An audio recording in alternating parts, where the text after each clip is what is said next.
Cody in the morning. WSM. This is Coffee, Country, and Cody. Here we are on a Tuesday. Welcome in Coffee, Country, and Cody. We are inside the Simply Superior studio here at the A-Cove House on the Opry Plaza. Good morning to everyone, especially Mr. Roy. This was his house. We think he is still here. And sometimes we don't acknowledge him enough. So good morning, Mr. Roy. Thank you for letting us be in your living room this morning. Peace offering. That's Charlie Matos. We've got Annie Nye, who is over here working hard.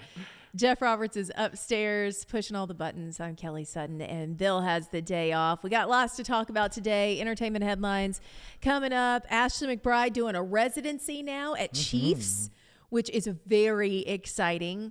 4 nights only. We'll give you those dates and a little bit more detail on that, so stay tuned. Plus, I mentioned this earlier. Carly Pearce, when she became famous, or at least on our radar, there was a song that she released when she was, I would say, just breaking into the business. It was with another artist, and you might not remember it, but it did make it into the top 40. So we're going to talk all about that coming up. As soon as you played a little bit of it, I went, oh, yes, I so remember this. I remember this whole moment. About a year before Every Little Thing. Was it a year before? Yeah, just about. Oh, okay. I didn't realize that's when it was. Also coming up, entertainment headlines telling you more about our buddy Chris Young. He's got something special planned for Christmas. Is it too soon to talk about Christmas? Never. And we're also talking about the old wives' tales that your mom, grandma, aunts, uncles, somebody told you. And you still kind of believe it, even though you're pretty sure it's not true. Like, don't talk on the phone when there's lightning outside. Yeah. Don't go to bed with a wet head. You're going to wake up with pneumonia. Don't eat a watermelon seed. Oh, yeah. Grow in your stomach, you know. Watermelon will grow in your stomach. If you swallow the gum, it takes 20 years. Is it stays 20? in your stomach for 20. Well, it was 20 in Rhode Island. Maybe we had more powerful gum. How long did you hear the gum? How long did you hear the gum was? Mine was 7. Oh, 20 in Rhode Island. I never get rid of that. That's powerful gum. Yeah. Also, we're taking all of those on Instagram. I had somebody send me the watermelon one. She was like, yeah, you eat a watermelon seed, a watermelon's going to grow in your stomach. Yeah. So the old wives' tales, tell us the ones that you still have. We have the phone lines open. You can give us a call if you want to, 615-737-9650. This is Coffee, Country, and Cody. Good morning, everybody. Welcome in. We are inside the Simply Superior studio here at the A-Cove House and sitting on the Assembly Food Hall stage right now. Corrina's with us. Hello. Hi. Welcome in. You haven't been in here before, have you? I have not. It is beautiful and very well lit. Thank I love you. it. We got that spotlight right on you, girl. Yeah. You look good. Thank you. Welcome in. It's so good to see you. Thank you. It's good to see you guys. I'm so happy to be here. And just so you know, our Assembly Food Hall stage is made out of 1955 Ryman wood. Yeah, so, it is. Yeah. That's sick. If it feels good, it's going to feel even better. I feel there's definitely energy coming up from the wood. You can feel it, right? Yeah, there's something about that. Yeah. It's really special. Yeah. So we're excited to have you here because we know that you're going to be opening for Dad's shows coming up. Yes, ma'am. How many of those have you seen in your lifetime? Just guesstimate. Of his show? Yeah. In 2022... I went on the road with him to sing BGVs, so I was there and participating for a bunch of shows, and that was so special. Singing with him feels like breathing, and you know, people talk about blood harmony all the time, and it just felt so good. I love his voice so much, and to try to mirror it was so cool. But I feel like a lot of my childhood, I wasn't in the seat, like watching the show top to bottom. You would have been running around backstage or doing something fun. Wreaking havoc. Is that how you would say that? Of course. As one needs to be. Right, like, yes. Nobody wants to sit and watch. It doesn't matter what mom and dad do for a living. They're still mom and dad. Like, my daughter, even though I have the coolest job in the world, I get to host the Grand Ole Opry and sit here and be on WSM. Still, it's my job, and mom is not cool. I'm not going to be cool for a long time. I get that. Man. So, that's part of it. So when growing up, did you realize mom and dad have a different job than other kids that you're hanging out with? Like, their jobs are definitely not, quote, normal. Yeah. I feel like I spent so much time with, both of my parents' bands, and they were very much like family to me. I was potty trained on a tour bus, which is pretty awesome. And it was just like, woohoo, I went to the bathroom. And all the guys were like, good job, Corrina did it. But yeah, I remember when I was very young, that was probably the time where it was the most common for people to come up to my parents in public. And it was so sweet because they would always address me first. They would say, I'm sure you get this all the time. I love your mom. I love your dad, And I remember being a kid and I was like, how do you know them? Like, I was like, what's going on? This is weird, right? Yeah, right. But it was, I obviously have loved them so much since forever. And, but to see the impact that they have had on other people has been something that I don't really ever remember like learning it, like, oh, they, this, yeah, what's going on? I think it was always like, there were always just people coming up and my parents also, even though they are successful or are, well known, they're people. And I think that is something that a comment that a lot of people make about them is that they just feel so normal. Yeah.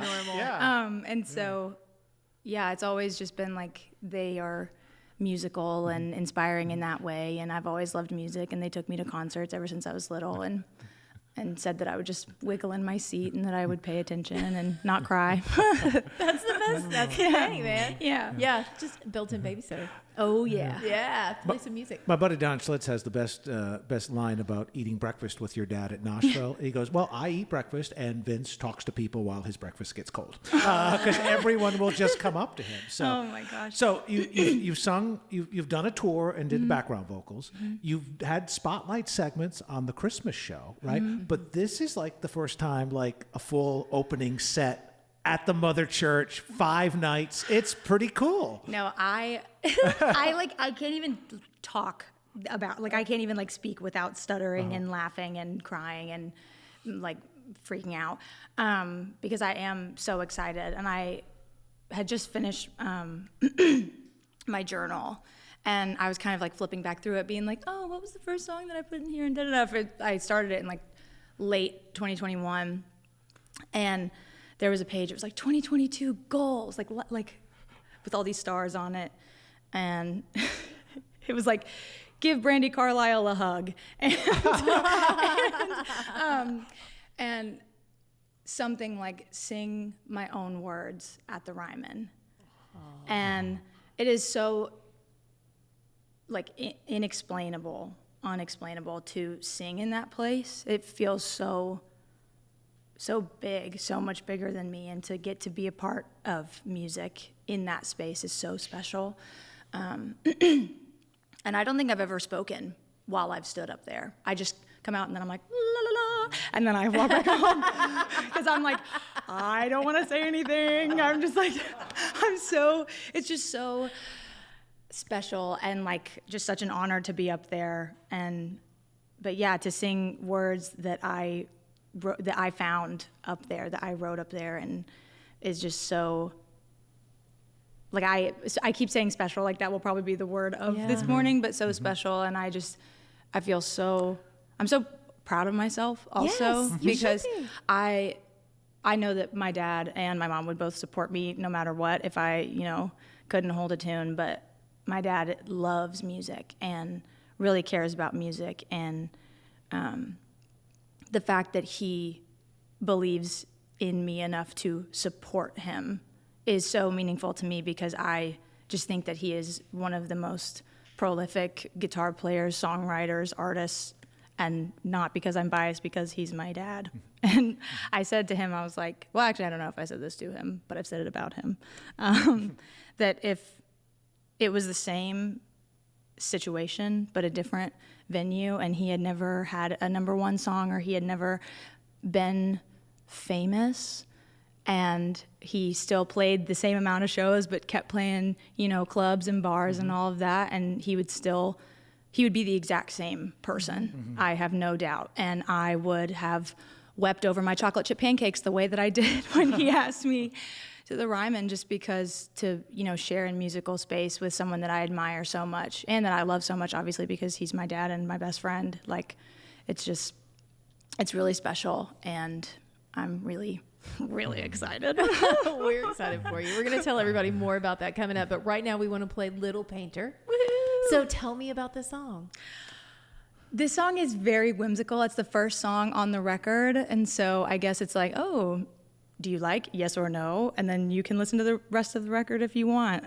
But Dad actually plays on this, which is really sweet. And the first time I heard the banjo and guitar that he added, I wept, obviously, in my car. But yeah, it's a personification of creativity and like the ideas that are in my brain. And I thought about it as like a little painter that comes up with these ideas. And yeah, just very whimsical and sweet. We're going to hear it right now. It's Corrina, Little Painter on WSM. From WSM Radio, this is Coffee, Country, and Cody.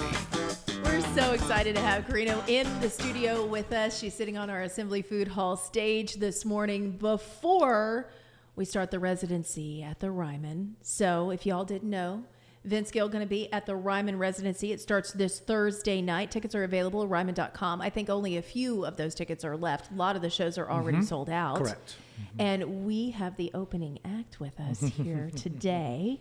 I mean, I know that this is going to be so special for you, but what are the moments like that you have something monumental happen? How do you take that in? I think that's always the worst part, right? It happens and it's so fleeting and you're afraid you're not going to remember that moment. How do you take that moment and soak it in?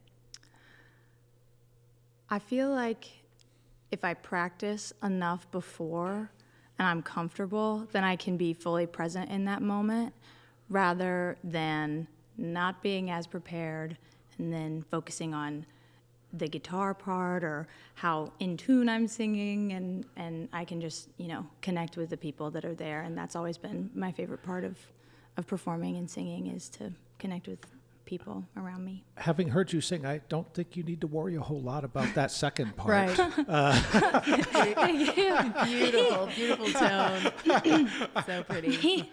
Well, you know what? That's so smart. And I've heard that a lot about the only thing you can really control when you're doing any kind of live performance is your preparation for it, right? Do you have like a pre-show ritual that you go through every time? Is there, so many vocal warm-ups and I have to have this tea and I need some lemon or anything like that? I do love throat coat tea. When I was in high school, my mom used to make me these like giant vats of throat coat tea when it would be like the spring musical. Sure. And I would go on vocal rest. But my mom one time said, you're not always going to have all the tools in your toolkit. So what can you do with the tools that you have? And so if my voice is a little more hoarse one night, then it's going to be a little bit raspier, and that makes it special in that way. And so I try not to get in my head about, okay, well, I have to sing this note like this. And I think that also lets me be present, is to not super plan, but to be prepared, but not to, parse out every tiny little thing, to give room for, response and the energy of that night and all. That's so key, because I think so many people in the music industry strive for perfection. And you don't want that. You don't want it to be so perfect that it feels like you're not living in that moment, because then you feel that disconnect. Yeah, we really live in the moment on this show. We never get perfect. By the way, I got to follow up. So the 2022 Journal, we're knocking the bucket list of singing your own words on the Ryman. Did we ever get to hug Brandy Carlisle? We have not, but we have loved her from afar. All right, well, we're gonna put that out there. Then it's gonna happen in 2025. Keep that on the 2025 list. Right. We were talking off camera before we came back on just about your name, Corrina, and that there's the great story. I hate that Bill isn't here to tell it, that he was working and your dad called and said, "Hey, how do you spell it? Look at the label and tell me how to spell it." So you went a couple of days without a name when you were in the hospital? Yes, I did. Unnamed for quite a while. Really? Everyone was like, y'all need to pick by this point. Because they wouldn't obviously you can't go home if the baby doesn't have a name. So wait a minute, is that true? You can't take a baby home without a name? I'm pretty sure, because like the birth certificate stuff happens at the hospital. I don't know. I have not No, that's yet a given good point. birth, but I didn't even think about that. that's what Yeah. That's so It's hard to name. Like when my son was born, we really thought all along he was going to be a girl, right? And we were going to call her Charlotte Adeline, and then nickname would be Charlie. It'd be perfect, And then when we found out it was a boy, it took us 6 months to come up with a name. I mean, it's crazy. Well, you had the time was ticking, so you Yeah. We we eventually got one. Yeah. You said your mom didn't love the name at first. yeah. And they didn't know whether I was going to be a boy or a girl. They wanted a surprise. And, but yeah, my mom, I remember telling the story of being like, everyone kind of in our family is, well, your middle name will be, y'all can share a middle name, and your last name can be your first name, and that. But when I was born, I had really, really tan skin and a head of jet black hair, so I know my mom had crazy heartburn. But they were like, oh, I feel like she, needs, a new name, And at some point, Dad threw out Corrina, and Mom was like, okay. And then went to her dad and kind of was like, oh, well, Vince wants to name her Corrina. And my sweet grandfather, Doc is what we call him, just burst into song, Corrina, Corrina, where you been so long? And he's, I miss his voice. But yeah, and then my mom was like, oh, to hear my dad sing it, I love it. And then I became Corrina Grant Gill. And my mom and my dad and me all have the same middle and last name. Grant Gill. Yeah, because my dad from birth was Vincent Grant Gill. Talk about fate. And then fate. They get married. Amy Grant Gill, Corrina Grant Gill. Well, if the woman took the man's name, he would have been Vincent Grant, right? So That's awesome. Yeah, that's a Bill Cody. That's a Bill Cody joke. I have to give him credit. I have to defer to that, but it is true. That would be so sick. Well, you got that beautiful guitar ready to go. What do you want to play for us this morning? I'm going to play a song called Too Much off the record. Okay. And yeah. Take it away. Love that. Oh, it's on the debut album, House on Another Street. It's out now. Y'all go stream it, download it, get tickets to the Ryman. You get to see the residency. Vince Gill is closing for Corrina. So you guys need to be there for that. All 5 of the shows. Thank you for coming in. Thank you guys for having me. You sound great. Thank you so much. You're going to have so much fun doing this. By the way, And do yourself a favor. Follow Corrina on Instagram, Corrina Music, right? And there's a little visualizer that goes with that song. And I'm just going to say it was a lot of fun with a big cake. Oh, I love this so much. Again, thank you for coming in. Good to see you. We've got more right here on Coffee Country and Cody. Don't go away. More Coffee, Country, and Cody is on WSM. Well, good morning. Welcome in, everybody. We are in August, but I truly think that the countdown has begun to a number of things. Pretty soon, we're going to be making the trip over to London. That's going to be happening September 26th. Is 26th or 26th? 26th. Nope, 26th. Yep. September 26th. So Opry is taking the whole crew. We're getting on a big old plane and going to London, and we're going to do the show over there at the Royal Albert Hall. Then we count down to our 100th birthday, which is in October, and we will be celebrating 100 years of WSM. And then November, the Opry celebrates 100, November 28th. Celebrations all year long. I mean, I like to extend my birthday to a full month. So I think we're going to take like 18 months to celebrate 100, There you go. right? Yep. We're doing a full year and a half. Well, March of next year, we'll be at Carnegie Hall, back at Carnegie Hall for the first time in 2 decades. So very exciting. So cool. I'm going to be there no matter what. Like, even if I'm not working, that's a New York trip, right? For sure, because we like to go to New York anyway. So, yeah. Get all your tickets. They're all available now. Opry.com. We got a big show happening tonight. We'll tell you more about it coming up in just a minute. But the countdown is also on to Christmas. So for those of you that love this holiday and you've got that calendar over there looking, how many months do we have until we get to Christmas? Chris Young would like for you to pencil him in as well, because he has decided he's going to be doing his first ever Christmas tour. It starts in November. It's called the It Must Be Christmas, an acoustic evening with Chris Young. And he has 15 dates. He said, Christmas is my favorite holiday. Music has always been heavily tied to the spirit of the season for me, so I can't wait to celebrate that feeling with everyone out on the road this year. The tickets start November 20th in Cedar Rapids, Iowa, wraps up December 20th in Wallingford, Connecticut. They go on sale this Friday. And you said he's going to be in Nashville, Indiana. So my friends that are in Little Nashville, as we call it, you can go see Chris Young on the Christmas tour. By the way, speaking of you mentioned a lot of highlights for the Opry. Yeah. The first of the Opry Country Christmas shows, November the 30th on a Sunday. Oh, So and we throw flipped that the out there, too. lights to turn on all of the lights here at the Gaylord Opryland Resort and Convention Center. The whole complex lights up November the 6th. Oh, wow. Early. It's my birthday. Yeah. Oh, wow. Very So we're cool. going to pretend like those lights and the fireworks. For you. All for me. Why wouldn't it be? There you go. Why not? Yeah.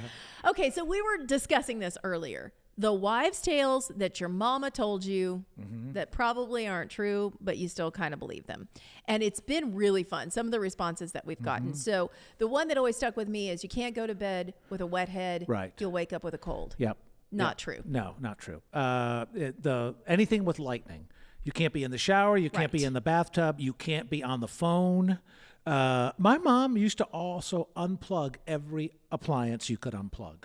Like the refrigerator stayed plugged in, but we would unplug the television, Sure. anything with an electrical current. I get Burn it. that house down if you're watching TV during that Don't storm. want to catch anything on No. fire. Somebody said, don't swallow the gum. We talked about that. Yep. I had a couple people on Instagram all about the watermelon. If you eat those watermelon seeds, you're going to grow a watermelon in your stomach. How about And gum? Gum, will stay there. I don't think it grows in your stomach. No, it just stays there forever. Just stays there forever. Somebody else said her grandmother told her if she ate any type of melon for breakfast, it would shorten her lifespan. Wow. My lifespan is shortened on a daily basis. How about cracking your knuckles, giving you arthritis? I've heard that too. I don't think it's Yeah. good for you to crack your knuckles, to be honest. I think some of these have some truth to them. I mean, maybe. According to Cedars-Sinai, cracking sound is nitrogen bubbles and in the fluid that lubricates your joints. They said, doesn't really cause any kind of arthritis. Fine. So All right. that's Cedars-Sinai. I don't know. Shower during storms. Everybody says get out of the shower. Absolutely. The one that Annie had, you said your mom wouldn't let you look at the microwave when the food was cooking? Yeah, don't look at the microwave. I was always told don't stand next to it. Yeah, 'Cause radiation. I have no issue with either one. You didn't get that I'm one? just there. No, I'm just there. So These are great. I got a crazy one. When my dad passed away, I went up to Rhode Island. And I'm talking to my aunt, and she goes, "You brought a suit, right?" And I go, "Of course, I brought a suit." And she goes, "Did you bring a tie?" And I go, "Yeah, I have two ties just in case. I have a black one and a red one." And she goes, "Oh, red one? No, disrespect your father. People don't think you disrespect your father. You can't wear a red tie to a funeral." And I'm have like, "What are you never heard talking about that. that?" No one on earth has ever heard about that except Nicole Judd at the Opry, who I told a story. She goes, "Oh, yeah, clearly you don't wear a red tie to a funeral." Everyone knows that. All right, whatever you do, don't walk underneath of a ladder today. Don't let a black cat cross your path, and don't go to bed with a wet head. There you Come go. back and see us tomorrow. We'll see you, Coffee Country and Cody.